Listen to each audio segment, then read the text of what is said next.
you know, the language of representation. I've been fighting that for a long time, you know, and I've been thinking, you know,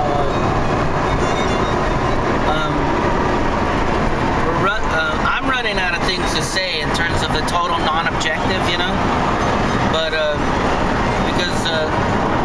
because there's no pictures, you know, like I see pictures and they always lead me to conclude that there's meaning to this painting or this ad or this TV station or something like that, you know, and I don't want to use that meaning anymore, you know what I mean? Yeah.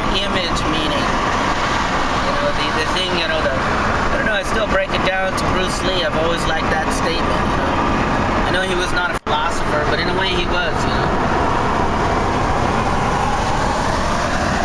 What does he say? He says,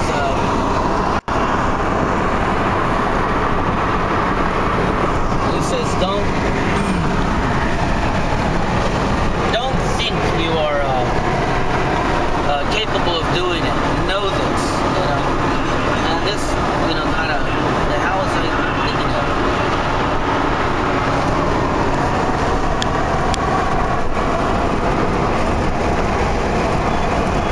I think there's more to know in just the accidental painting or the structured accidental painting with the no image in it, with the no representations of things. But it takes a long time before you could understand that there's a language in that, you know. And although I'm still trying to understand that, I need a lot of like meditative space, you know. But I just don't know how to use it yet, you know. If you wanted to, you could do anything you want with painting, you know. Like I saw your sketches in some of the sketches in your Facebook thing, and I was going, man, these are great. These top view things, you know. I don't know if they were old or not. I know one of them was old because you told me it was an old piece. The one with the guy that is standing in front of all the cars, the red background thing. I thought those are great, you know, because they're just very simple image, very representational, but you could see your style and the way you perceive the world in it. You know, it was definitely you. This is where using the image is good.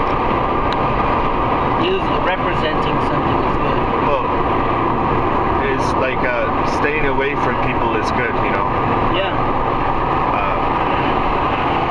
Yeah, like you know, they have exercises in Tibet or something like that where they just don't talk to anybody. They don't talk. They don't say anything. They just sit and listen if they're gonna listen.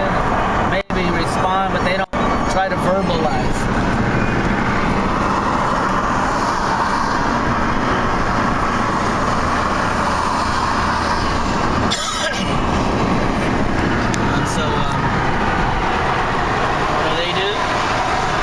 From that, you know, they learn to be quiet, to be one, you know,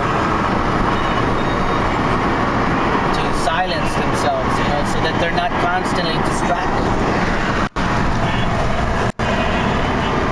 And you know, not to put anything on art hop, but sometimes art hop is more of a distraction to understanding the arts than it is helpful, you know. I mean, I don't at all ever want to say that you know, I'm just, it's